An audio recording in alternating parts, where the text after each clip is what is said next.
अल्हम्दुलिल्लाहि रब्बिल आलमीन अस्सलातु वस्सलामु अला रसूलिल करीम अम्मा बादु फ़अऊज़ु बिल्लाहि मिनश शैतानिर रजीम बिस्मिल्लाहिर रहमानिर रहीम अल्लज़ीना यक़ूलूना रब्बना इग़फ़िर लना व लिइख़वानिना अल्लज़ीना सबक़ूना बिल ईमान सदक़ल्लाहु मौलानल अज़ीम इन्नल्लाह व मलाइकतहु युसल्लूना अलन नबी या अय्युहल्लज़ीना आमनू सल्लु अलैहि व सल्लिमू तस्लीमा।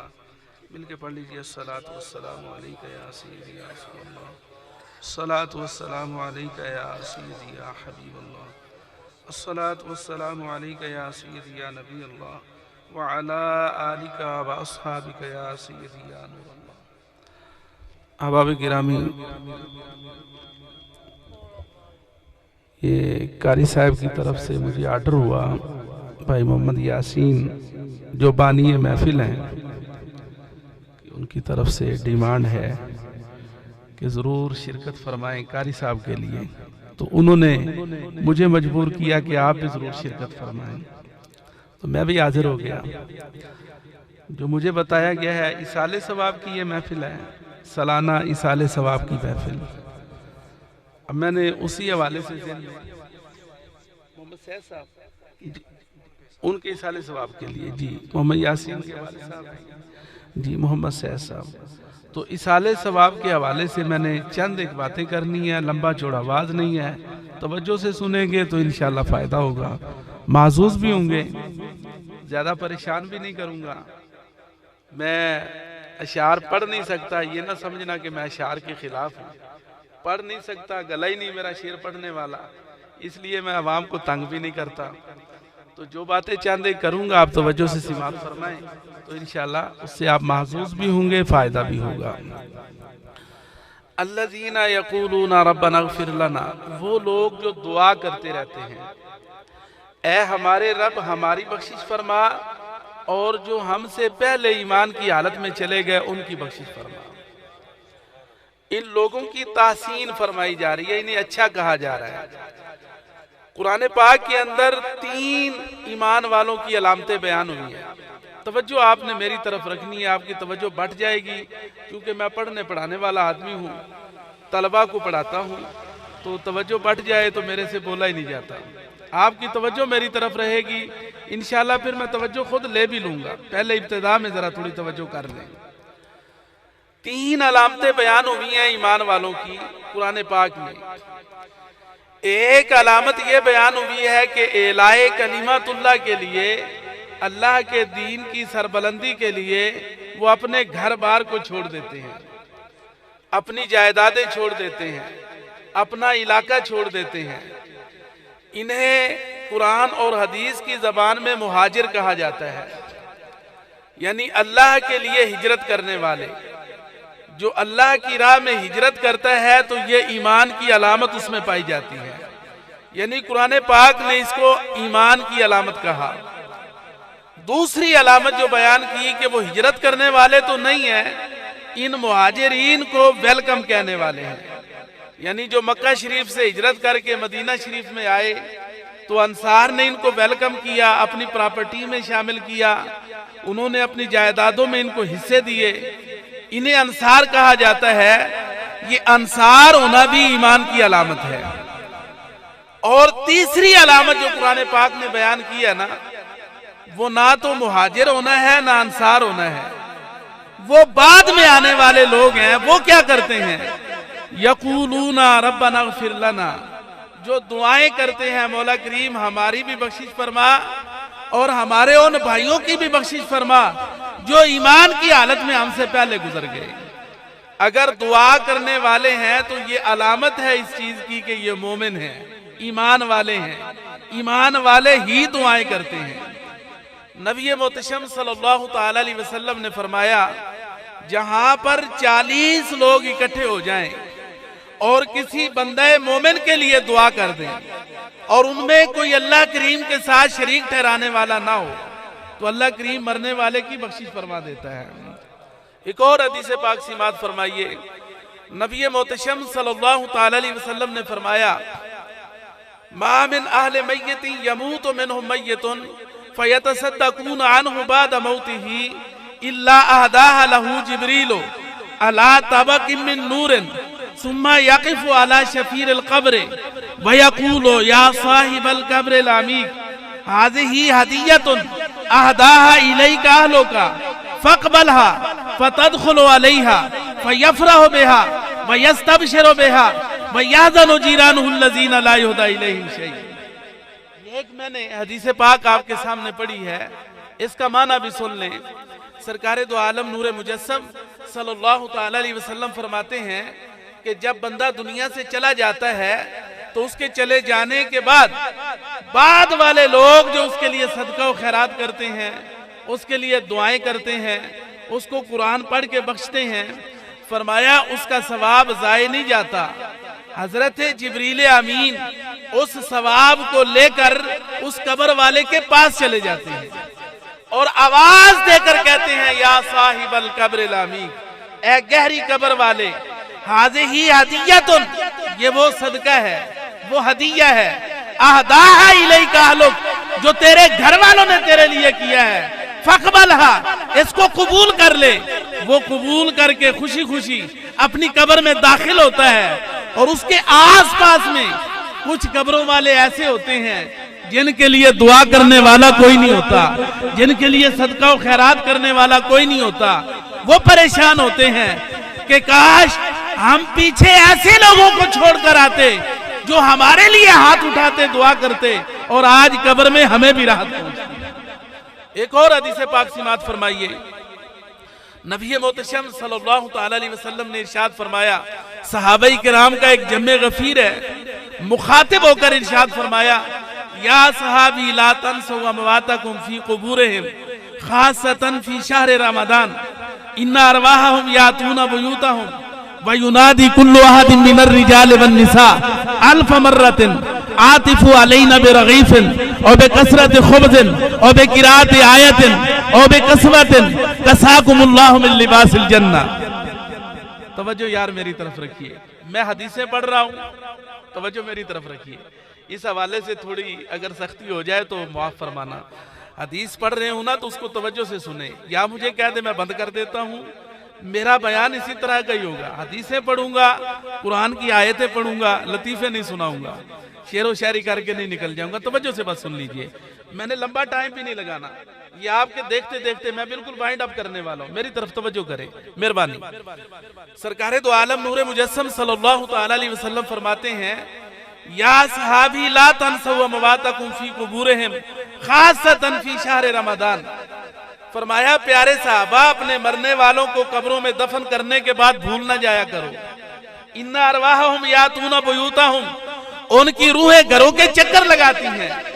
व युनादी कुल्लु अहदिन मिनर रिजाली वन निसा, मर्दों औरतों में से हर एक हजार हजार मर्तबा पुकार कर कहता है, आतिफु अलैना बिरगीफिन और बेकसरत खुब्ज़िन, ओए बाद वालों, हम तुम्हारे लिए बहुत कुछ कर गए, अब हमें तुम्हारी जरूरत है, हमारे लिए कोई सदका और खैरात करो, चाहे रोटी का एक टुकड़ा करो, चाहे कपड़े का एक टुकड़ा करो, और बेकिरात आयतिन, कुरान की एक आयत पढ़ के कर दो, तुम हमारे लिए करो, हम तुम्हारे लिए दुआ करते हैं।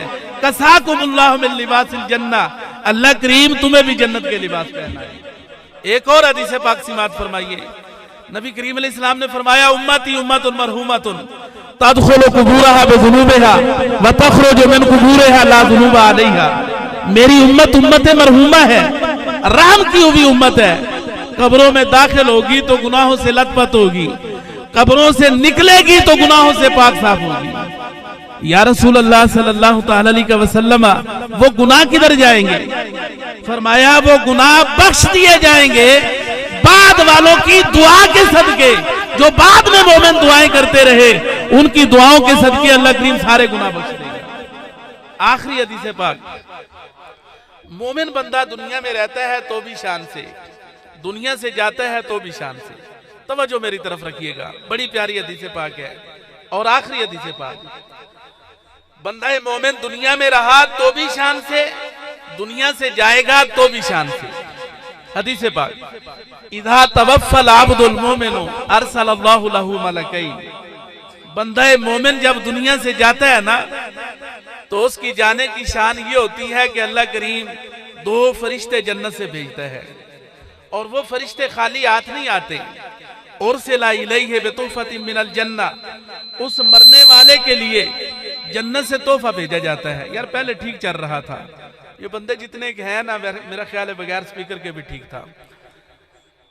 जन्नत से तोहफा भेजा जाता है, और वो तोहफा क्या होता है? जन्नत की खुशबू होती है, और उस मरने वाले की नाक के करीब की जाती है। अब ये बंदा मोमिन है, जो काफिर होता है उसके साथ सख्ती की जाती है, ये नरमी बंदा मोमिन के साथ है। वो जन्नत की खुशबू लेकर आते हैं और इसकी नाक के करीब करते हैं, और बड़े दिल पजीर अंदाज में इसे बुलाते हैं, बड़े वालिहाना अंदाज में इस अंदाज से पुकारते हैं कि पलट आ उन गुलपोश वादियों की तरफ। उखरुजी अय्यतुहन नफ्सुल मुतमइन्ना, उखरुजी अय्यतुहन नफ्सुल मुतमइन्ना, ए नफ्स मुतमइन्ना पलटा, ए नफ्स मुतमइन्ना लौटा उन गुलपोश वादियों की तरफ जो तेरे रब ने तेरे लिए तैयार कर रखी हैं। अब इस तजब्जुब से ना कि तेरा रब तुझसे राजी हुआ कि नहीं हुआ, इस यकीन से आ तेरा रब तुझसे राजी, तू अपने रब से राजी।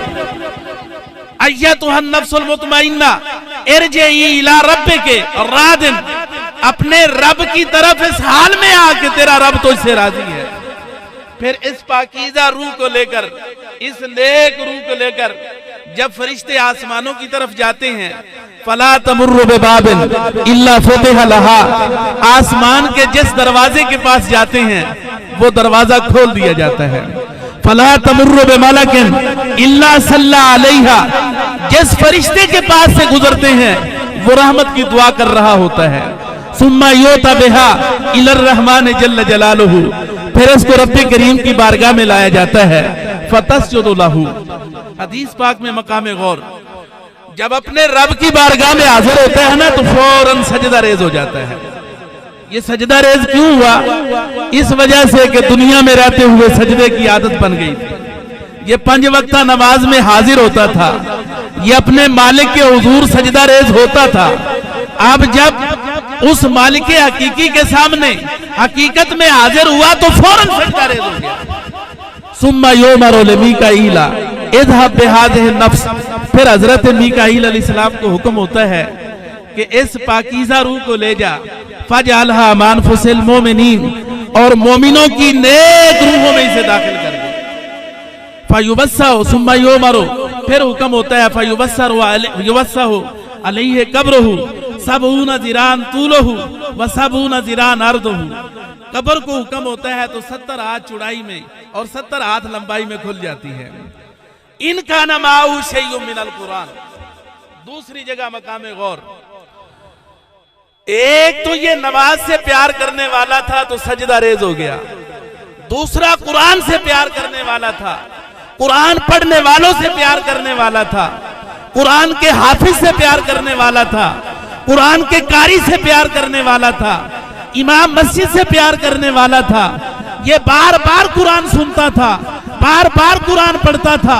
कुरान का हाफिज नहीं है, कुरान पढ़ पढ़ के सुन सुन के कुरान की कुछ आयतें याद हो गई। इनका नमाउ शैय्युम मिनल कुरान, थोड़ा सा कुरान याद हो गया। कफाहु नूरहु, इसकी बरकत से अल्लाह कब्र नूर से भर देगा।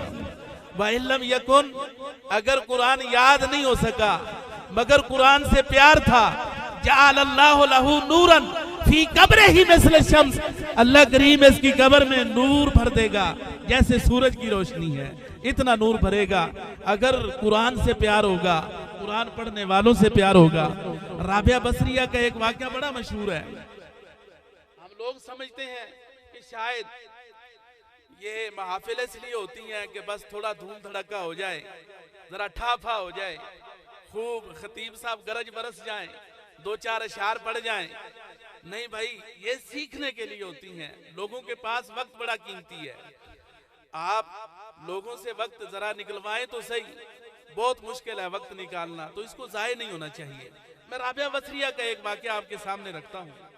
हजरत राबिया बसरिया के घर में चोर दाखिल हुआ। वो चोर के ज़हन में ये था कि राबिया के घर में बड़े लोग आते जाते हैं, बड़े अमीर अमीर लोग आते हैं, बड़े तोहफे बड़े नजराने देते होंगे, इसके घर में बड़ा मालो मता होगा। राबिया बसरिया की कुटिया छान मारी, सारी रात उस झोपड़ी को ढूंढता रहा, मगर उसमें से चुराने को कुछ ना मिला। जब नमाजे फजर का वक्त करीब हुआ ना तो पलट के जाने लगा। जब जाने लगा तो राबिया सारा हाल देख रही थी। राबिया ने कहा, जाने वाले जरा पलट के आ। उसको वापस बुला लिया और पूछा, बता क्यों आया था? कहने लगा, मैं चोर हूं, चोरी करने आया था। फरमाया, अब वापस क्यों जा रहा है? कहने लगा, तेरी झोपड़ी से चुराने को कुछ नहीं मिला। राबिया ने कहा, इधर आ, मैं आज तुझे वो देकर भेजूंगी जो सारी उम्र तुझे चोरी करने से नहीं मिला।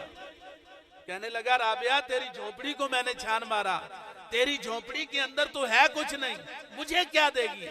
राबिया ने कहा, जैसा मैं कहती हूँ वैसा करता जा। राबिया ने कहा, तू वुजू कर, मैं मुसल्ला बिछाती हूँ और वुजू करके 2 रकत नमाज नफल पढ़, मैं तुझे वो दूंगी जो सारी उम्र तुझे चोरी करके नहीं मिलेगा। जब इसने वुजू कर लिया, राबिया ने मुसल्ला बिछा दिया, ये मुसल्ले पे आया, इधर ये अल्लाह रब्बुल आलमीन की बारगाह में झुका और उधर राबिया सजदे में चली गई।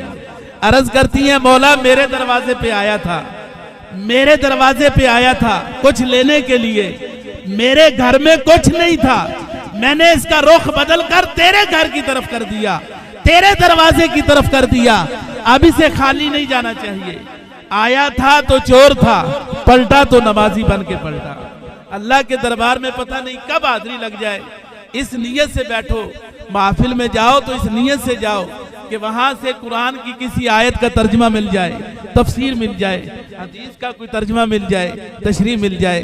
अल्लाह करीम मेरी इस मुख्तसर हाजिरी को अपनी बारगाह में शर्फ कबूलियत अता फरमाए, आमीन।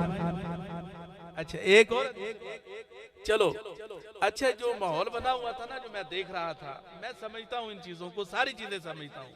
मैं महफिल में जाता रहता हूँ, बयान करता हूँ, मैं समझता हूँ। मुझे ये भी पता है कि आपका यंग जनरेशन का ज़ौक़ क्या है। चलो आपके ज़ौक़ के लिए मैं एक मिलाद शरीफ पर हदीस पाक पढ़ता हूँ, कोशिश करता हूँ कि उस ज़ौक़ से पढ़ी जाए, क्योंकि खांसी और ज़ुकाम की वजह से ज़रा गले में भी प्रॉब्लम है। चलो आपको ज़ौक़ देने के लिए कारी साहब के हुक्म से ये हदीस पाक है सरकार के मीलाद पर, और इसको बयान करने वाले आपके चचा के बेटे हजरत इब्ने अब्बास, अब्दुल्ला इब्ने अब्बास रज़ी अल्लाह ताला अन्हु, जिन्हें कहा जाता है, उनसे ये रिवायत है और बड़ी प्यारी रिवायत है। हमारी महफिल में ये पढ़ी जाती है। अब आप तवज्जो से सुनेंगे तो इंशाल्लाह मैं कोशिश करूंगा कि ज़ौक़ भी दे जाऊं। वान इब्ने अब्बास रज़ियल्लाहु ताला अन्हुमा काना मिन दलालात हमलिन नबी सल्लल्लाहु ताला अलैहि वसल्लम अन्ना कुल्ला दाब्बतिन कानत लिकुरैशिन नतकत तिल्क लैलते वकालत हुमिला बिरसूलिल्लाहि सल्लल्लाहु ताला अलैहि वसल्लम व रब्बिल काबते व हुवा अमानुद दुनिया व सिराजु अहलिहा वलम यबका काहिनतुम मिन कुरैशिन वला कबीलतुन मिन कबाइलिल अरब इल्ला हुजिबत अन साहिबतिहा वलम यकुन सरीर मलिकिन मिन मुलूक दुनिया इल्ला अस्बहा मनकूसन वल मलिक मुखरसन ला यंतिकु यौमहु ज़ालिका व मर्रत वहूशुल मशरिक़ इला वहूशिल मग़रिब बिल बिशारात व कज़ालिकल बिहारु युबश्शिरु बादुहुम बादम बिही फी कुल्लि शहरिन मिन शुहूरिही निदाउन फिल अर्द व निदाउन फिस समाए अन अबशिरु फ़क़द आना ले अबिल क़ासिम अन यख़रुजा इलल अर्द मैमूनन मुबारकन वक़ालत आमिनतु रज़ियल्लाहु तआला अन्हा फसमिअतु वजबतन शदीदतन व अमरन अज़ीमन फहालनी ज़ालिका व ज़ालिका यौमुल इस्नैन फरअयतु कअन्न जिनाह तैरिन अबयदा क़द मसहा अला फुआदी फज़हब अन्नी कुल्लु रोबिन व कुल्लु फ़ज़इन कुन्तु अजिदुहु सुम्मा इल्तफ़तु फ़इज़न अना बिशुरबतिन बैदा व ज़ननतुहा लबनन व कुन्तु अत्शा फनावलतुहा फशरबतुहा फ़अदा मिन्नी नूरुन आलिन फ़क़ालत फ़राइतु क़िताअतम मिन अत-तैर क़द अक़बलत मिन हैसु ला शुरू हत्ता ग़त्तत हुजरती मनाकीरुहा मिन अज़्ज़मुर्रद वजनहातुहा मिन अल-यवाक़ीत फ़कुशिफ़ ली अन बसरी फ़अबसरतु सआती मशारिक अल-अर्द व मग़ारिबहा फ़राइतु सलास अलामिन मदरूबातिन अलमुन फिल मशरिक़ व अलमुन फिल मग़रिब व अलमुन अला ज़हरिल काबत। हदीस पढ़ी है, नाराए रिसालत, नाराए तहकीक, नाराए हैदरी, नाराए खौफिया, ताजदारे खत्म नबुव्वत। इतनी लंबी हदीस पाक में हजरत इब्ने अब्बास ने पूरा सरकार का मिलाद पढ़ा है। आखिरी अल्फाज का तर्जमा आपके सामने रखता हूँ। फरमाते हैं सैयदा आमिना तैयबा ताहिरा फरमाती हैं कि मैंने 3 झंडे लगे हुए देखे, आलमुन फिल मशरिक़ व आलमुन फिल मग़रिब व आलमुन अला ज़हरिल काबत। एक झंडा मशरिक में लगा था, एक मग़रिब में लगा था, एक काबे की छत पे लगा था। वो खल्क़े आदम, मार्फत शीज़, शुजाअत नूह, खिल्लत इब्राहीम, लिसान इस्माइल, रिज़ा इसहाक, हिल्मे लूत, शिद्दत मूसा, हिकमत लुक़मान, मुल्क सुलेमान, सब्र अय्यूब, वक़ार इलियास, क़बूल ज़िक्रिया, इस्मत यहया, ज़ुहद ईसा, नबियों के नबी, रसूलों के रसूल, पैगंबरों के पैगंबर, काबे के काबा, फातिमा के अब्बा, मुहसिन इंसानियत, आमीना के लाल, महबूबे बेमिसाल, अरबी लजपाल, फ़ख्रे कायनात, जाने कायनात, असले कायनात, रूहे कायनात, शम्से फलके इमामत, सिराजे बुर्जे हिदायत, महफिले रूहुर रवा, शम्सुद्दुहा, बदरुद्दुजा, अक्ले इंसानियत से मावरा, महबूबे किबरिया, हजरत मुहम्मदुर रसूलुल्लाह सल्लल्लाहु अलैहि वसल्लम की जात है। हम कहते हैं कि अगर वो अल्लाह है, ये हबीबुल्लाह है, वो अल्लाह है, ये नूरुल्लाह है, वो अल्लाह है, ये सिबगतुल्लाह है, वो अल्लाह है, ये वजहुल्लाह है, वो ला इलाहा इल्लल्लाह है, ये मुहम्मदुर रसूलुल्लाह है। यार जिंदा ये आखिर में जो कुछ मैंने अर्ज किया ना, ये आपके ज़ौक़ के लिए किया है। मैं मोहब्बत करता हूँ सामीन से, लेकिन अगर कुछ बातें सीरियस अंदाज में की जाए तो उनको भी सिमात, यंग जनरेशन के लिए कह रहा हूँ, उनको भी सिमात किया करें। हमारे बच्चों की हालत ये है कि दूसरों के बच्चे बड़े होशियार हैं जनाब, वो हदीसें पढ़ पढ़ के सुनाते हैं। मैं आपको पेश कर सकता हूँ हमारे बच्चों को। अच्छा यार, ये तो वो हिसाब हो गया ना कि वो रिकॉर्डिंग खत्म हो गई तो दूसरी साइड से लगा दें। अच्छा क्या बयान करूं, आप बयान बोल दें, मैं वो बयान करूं। किस मौजू पे? शान रिसालत। जी जी, चलो सिमात करें। नबी मोहतशम सल्लल्लाहु अलैहि वसल्लम की अज़मत और रिफ़ात के हवाले से चंद बातें, चूंकि मैंने अभी हदीस पाक मिलाद शरीफ के हवाले से पढ़ी है। आपके चचा हजरत अब्बास रज़ी अल्लाह तआला अन्हु नबी करीम अलैहिस्सलाम के साथ गज़वा से वापस आ रहे हैं। हजरत अब्बास रज़ी अल्लाह तआला अन्हु सरकार से अर्ज करते हैं, हुजूर अगर आप इजाजत दें तो मैं आपकी नात ना पढ़ूं। नबी मोहतशम सल्लल्लाहु अलैहि वसल्लम ने अर्ज फरमाया, चचा जान पढ़ो। सरकारे दो आलम नूरे मुजस्सम सल्लल्लाहु अलैहि वसल्लम की नात पढ़ने लगे हैं और पढ़ कौन रहे हैं? आपके चचा हजरत अब्बास। और हजरत अब्बास कौन है रज़ी अल्लाह तआला अन्हु? ये भी आप तवज्जो से सिमात कर लें।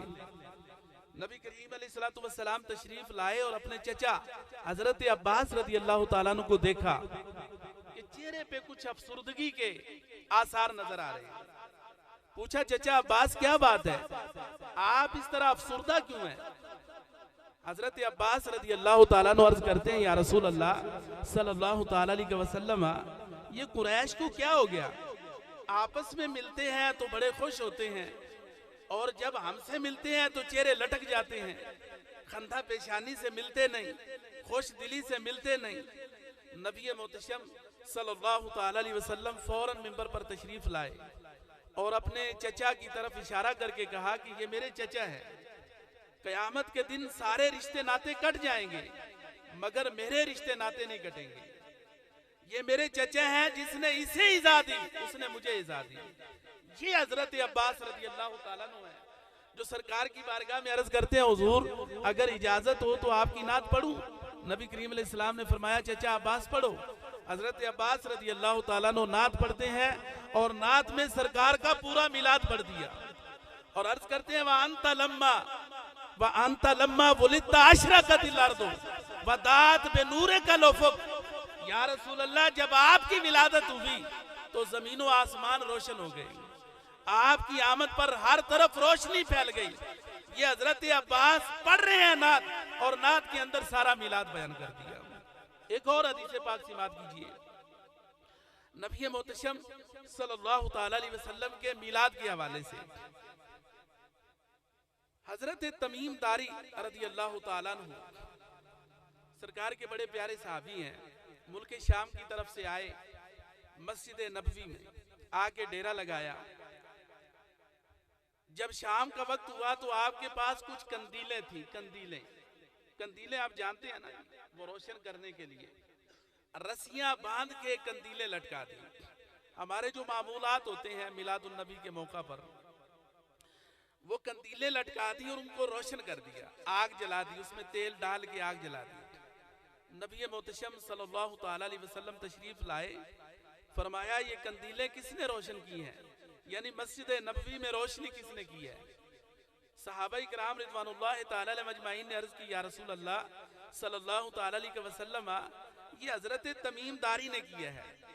आपने हजरत तमीम दारी को बुलवाया और सरकार ने दुआ क्या इरशाद फरमाई।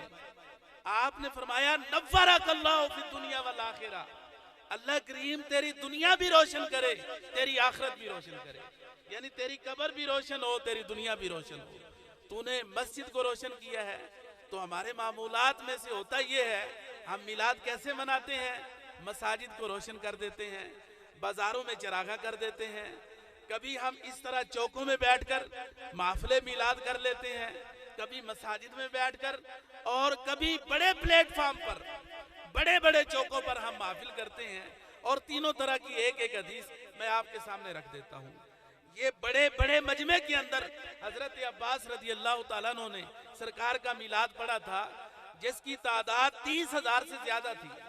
ये मैं अगर मुझे मुस्ताज़र हो तो 30,000 से ज्यादा तादाद थी सहाबाई किराम की, जहां पर हजरत अब्बास मिलाद पढ़ रहे थे। नबी मोहतशम सल्लल्लाहु ताला अलैहि वसल्लम अपने उजरा मुबारक से निकले और मस्जिद नबवी में आए।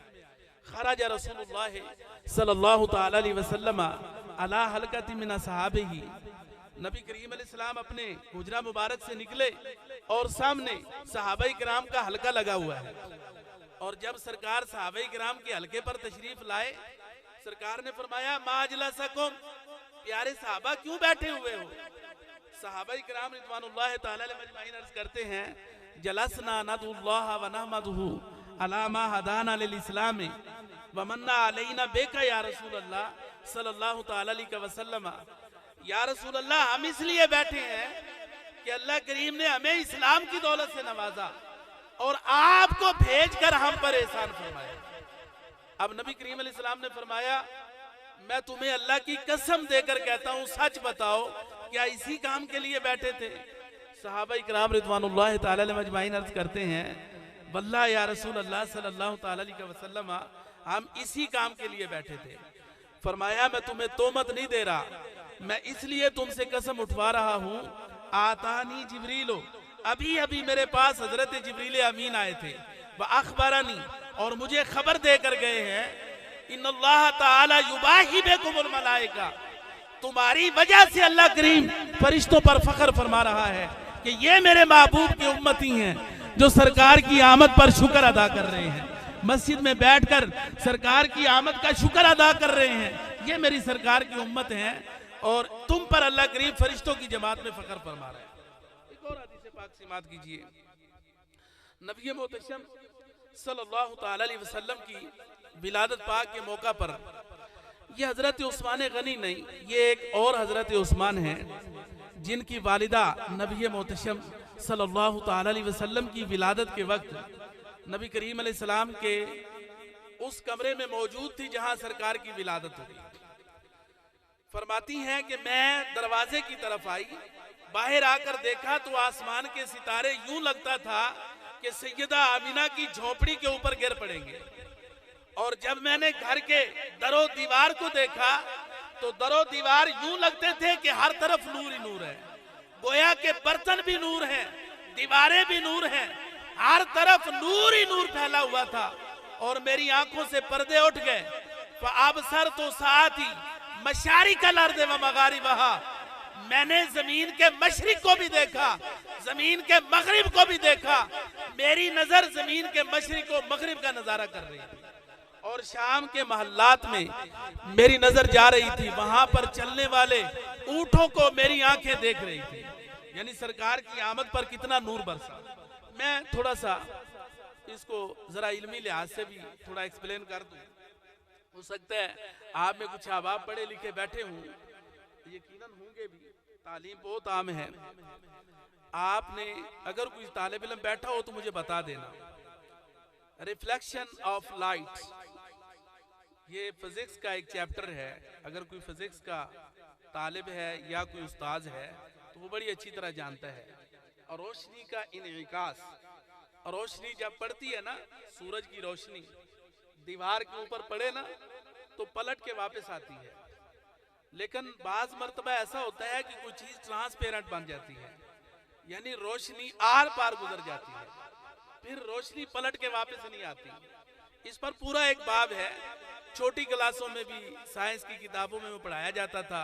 और रोशनी का इनविकास तो फिर बड़ी क्लासेस में जाकर ये पढ़ाया जाता था, रिफ्लेक्शन ऑफ लाइट, लाइट का पलटना, कि जब वो दीवार के ऊपर पड़ती है तो पलट के वापस आती है। क्यों आती है? इस वजह से आती है कि उसके अंदर ये पावर नहीं कि वो दीवार को ट्रांसपेरेंट बना दे, दीवार के आर पार हो जाए। और अगर कोई जैसे लेजर की लाइट है, आप वो लगाते हैं तो वो आर पार हो जाती है। इतने तेज लेजर मौजूद है, आज इतनी तरक्की साइंस ने कर ली है कि अगर आप चाहें तो दीवार के आर पार लाइट को गुजार दें। अब सूरज की रोशनी हमें सबसे तेज रोशनी नजर आती है, लेकिन ये दीवार के आर पार नहीं होती, दीवार के साथ टकराकर वापस पलट आती है। आप जरा समझिए, मेरे महबूबे करीम सल्लल्लाहु ताला अलैहि वसल्लम का नूर कितना कवी होगा, कितना जोरावर होगा, कितना वो ताकत वाला नूर होगा कि बैठी तो अपने हुजरा के अंदर है और देख रही है शाम के महल्लात, रास्ते में कितने पहाड़ थे, कितनी दीवारें थी, सबको ट्रांसपेरेंट कर दिया और शाम के महल्लात का नजारा कर लिया। तो दुनिया के अंदर कोई नूर ऐसा नहीं जो मेरे आका के नूर का मुकाबला कर सके, बल्कि ये सारे नूर सरकार के नूर से तकसीम हुए हुए हैं। मैं एक और मिसाल देता हूं। अल्लाह करीम ने आपके बदन के अंदर भी नूर रखा है। आपने अपनी आंखों को देखा, ये आपकी जो आंख देखती है ना, आंख के अंदर नूर है। आपका साइंसदान कहता है, आपका फलसफी कहता है कि जब आप किसी चीज को देखते हो ना तो आपकी आंख से नूर की एक शुआ निकलती है और वो शुआ सामने वाली चीज से टकराती है और टकराने के बाद फिर पलटकर आंख में आती है तो वो चीज नजर आती है। आप इसी जाब्ता को ज़हन में रखें, दिन का वक्त हो, सूरज चमक रहा हो, आप बाहर आएं और निगाह ऊपर उठाएं और सूरज की तरफ देखें, आपकी आंख की रोशनी सूरज से टकराएगी और टकराने के बाद पलट की आंख में आएगी। लेकिन टाइम कितना लगेगा? 1 सेकंड से भी कम। आपको सूरज देखने में टाइम नहीं लगेगा। आप यूं देखेंगे तो आपने फौरन सूरज को देख लेना है, लेकिन सूरज, साइंसदान आपको बताता है, फलसफी ये कहता है कि आपकी आंख से एक नूर की शुआ निकली है जो सूरज से टकराई है और टकरा के वापस आई है, फिर सूरज आपको नजर आया है। ये चौथे आसमान पे चमक रहा है, वहां तक आपकी आंख के नूर ने सफर किया है, लेकिन सफर करने में टाइम कितना लगा? 1 सेकंड का कुछ हिस्सा लगा। ये नूर तो सरकार के सदके मिला है। अगर आपके नूर की रफ्तार इतनी तेज है तो वो आमीना का लाल जिसके नूर से सारे नूर बने हैं, उसकी रफ्तार का आलम क्या हो? मैं इस पर एक और मिसाल पेश करता हूँ।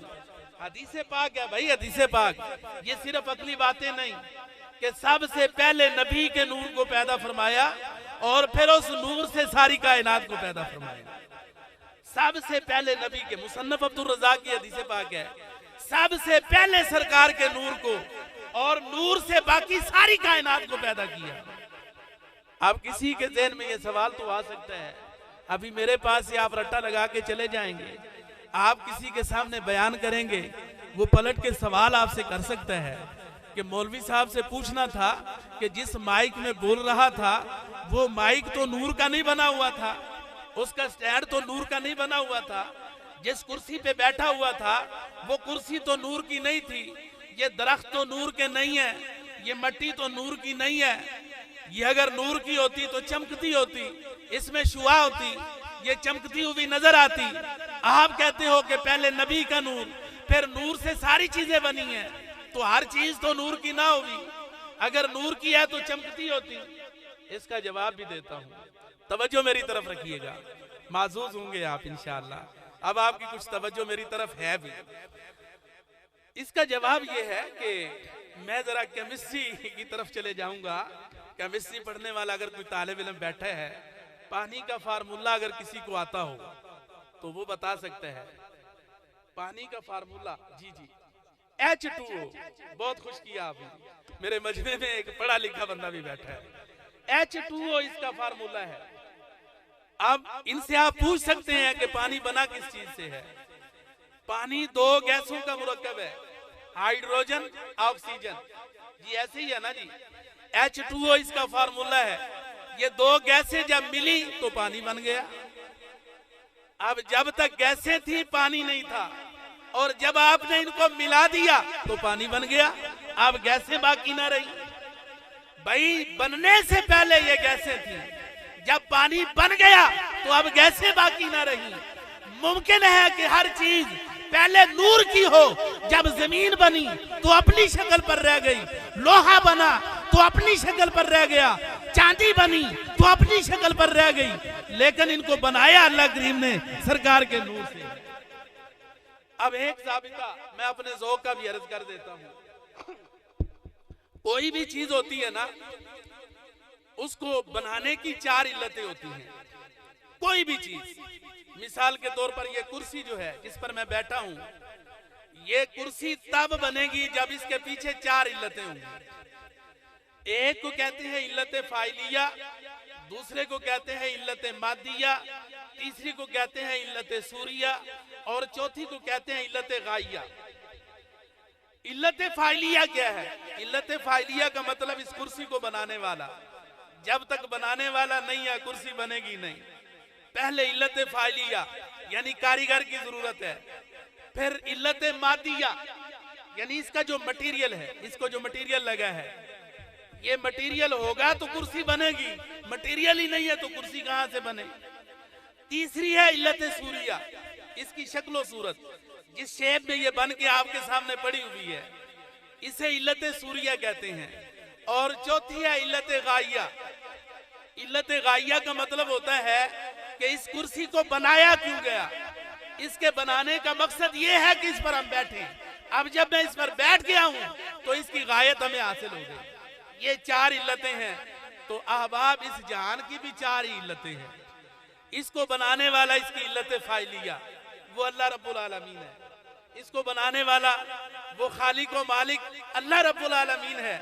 और इसकी इल्लत सूरिया, इसकी शक्ल जो आपको नजर आ रही है, कहीं खंडरात हैं, कहीं चटियल मैदान है, कहीं सरसब्जो शादाब बागात हैं, कहीं कुछ है कहीं कुछ है, ये इसकी इल्लत सूरिया है। और इसकी इल्लत मादिया वो मैं पहले अर्ज कर चुका हूं, वो सरकार का नूर है। इसको जो मटेरियल लगा है वो सरकार का नूर लगा है। और इसकी इल्लत गाइया क्या है? इल्लत गाइया समझ लें तो सरकार की शान वाज़े होगी। इसकी इल्लत गाइया ये है, फकत इतना सबब है इन इकादे बज़्म माशर का कि उनकी शान महबूबी दिखाई जाने वाली है। लौला का लमा खलक़तुल अफ़लाक लौला मुहम्मदुन व उम्मतुहु व मा खलक़तुल जन्नता वलन नारा वलन शम्सा वलन कमरा वलन लैला वलन नहारा वला मलकन मुकर्रबन वला नबिय्यन मुरसलन वला इय्याक फरमाया अगर नबी को बनाना न होता तो न जमी बनाता, न सूरज बनाता, न चांद बनाता, न जन्नत बनाता, न दोजख बनाता, न शमस बनाता, न कमर बनाता, न वादियां बनाता, न पहाड़ बनाता, मैं कुछ न बनाता अगर अपने प्यारे हबीब को न बनाता। इस जमीन और आसमान को पैदा करने की इल्लत गाइया मेरे महबूब करीम अलैहिस्सलाम की जात है। ये कायनात का मर्ज़ वजूद में आना ये सरकार का सदका है, तसद्दुक है। हमें वजूद मिला सरकार के सदके, कारियों को कुरान मिला नबी के सदके, आरिफों को इरफान मिला नबी के सदके, मतलाशियान हक को हक का दर मिला नबी के सदके, अरे सिद्दीक को सदाकत नबी का सदका, फारूक को अदालत नबी का सदका, उस्मान को गनीयत नबी का सदका, हैदर को शुजाअत नबी का सदका, सखियों को सखावत नबी का सदका, वलियों को विलायत नबी का सदका, हसन को हिम्मत नबी का सदका, हुसैन को शहादत नबी का सदका। अरे लाभ रब्बिल अर्श जिसको जो मिला उनसे मिला, बढ़ती है कौनैन में नेमत रसूलुल्लाह। ये मैंने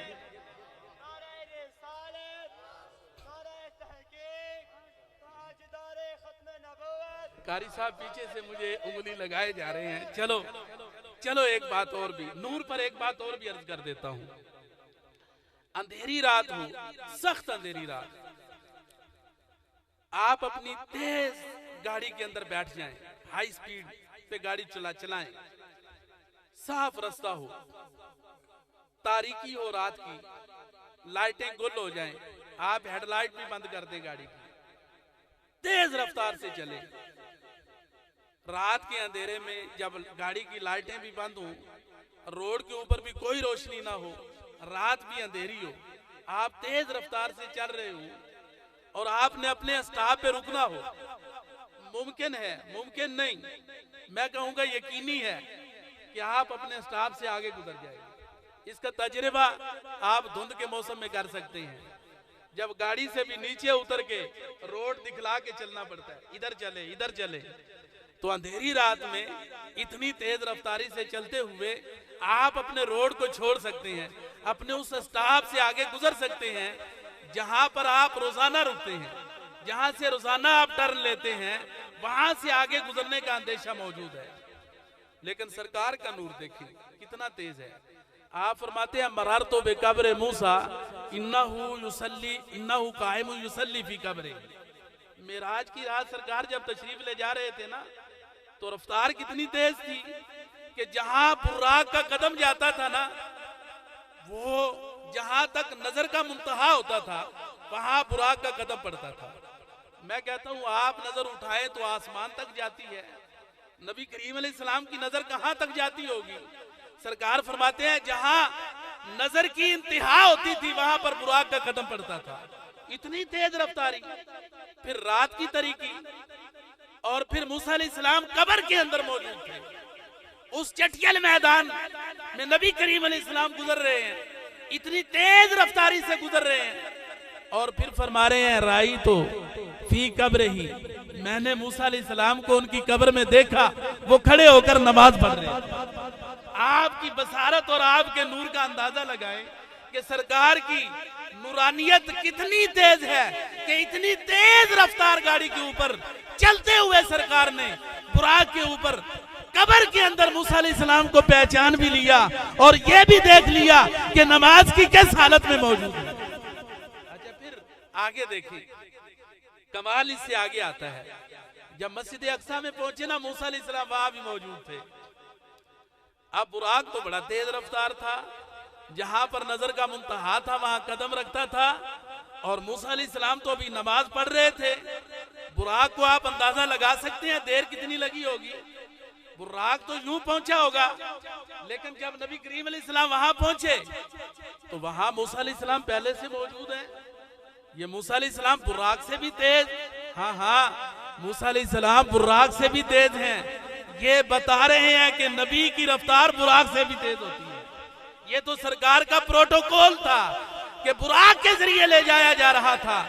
आप जरा अंदाजा लगाए ना, जहां पर बुराक भी जवाब दे गया, जिब्रील भी जवाब दे गया, वहां पर सरकार अकेले ही तशरीफ ले जा रहे थे। ये सरकार की नूरानियत का फैज था। मैं एक और मिसाल से आपको समझाता हूँ। ये चूंकि मुझे पढ़े लिखे बंदे मिल गए हैं, मेरी तवज्जो का मरकज ये बन गए हैं। ऊपर हजरत जो वो ब्लैक होल्स जो कहते हैं, ऊपर बड़े बड़े ब्लैक होल्स हैं, यानी इस कायनात के अंदर अगर आपको तेज रफ्तारी देखनी हो ना, तो तेज रफ्तार रोशनी की है, रोशनी से तेज रफ्तार कोई नहीं। लेकिन ऊपर जाकर बड़े बड़े ब्लैक होल्स हैं, और ब्लैक होल्स के अंदर ग्रेविटी इतनी है कि उससे रोशनी भी आर पार नहीं होती।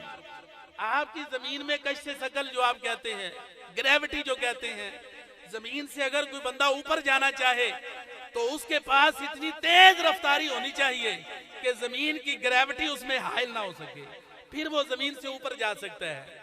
तो जमीन की ग्रेविटी जो है ना, ये मोतदिल है, ये ना इतनी ज्यादा है कि हमें बिल्कुल नीचे बिठा दे, और ना इतनी कम है कि हम चल ना सके। इसको अल्लाह करीम ने मोतदिल रखा है। हम जमीन पर चल सकते हैं, मगर जो ऊपर बड़े बड़े ब्लैक होल्स हैं, उनकी ग्रेविटी इतनी ज्यादा है कि उससे तो रोशनी की रफ्तार भी मांद पड़ जाती है, रोशनी भी आर पार नहीं होती। कुर्बान न जाए नबी करीम अलैहिस्सलाम की अजमतों पर, वो सारे ब्लैक होल्स नीचे रह गए, सिदरतुल मुंतहा नीचे रह गया, सारे नूरानी फरिश्ते नीचे रह गए, और मेरे आका करीम ऊपर गुजर गए। और फिर कमाल तो ये है कि ऊपर से वापस जमीन पर भी तशरीफ लाए।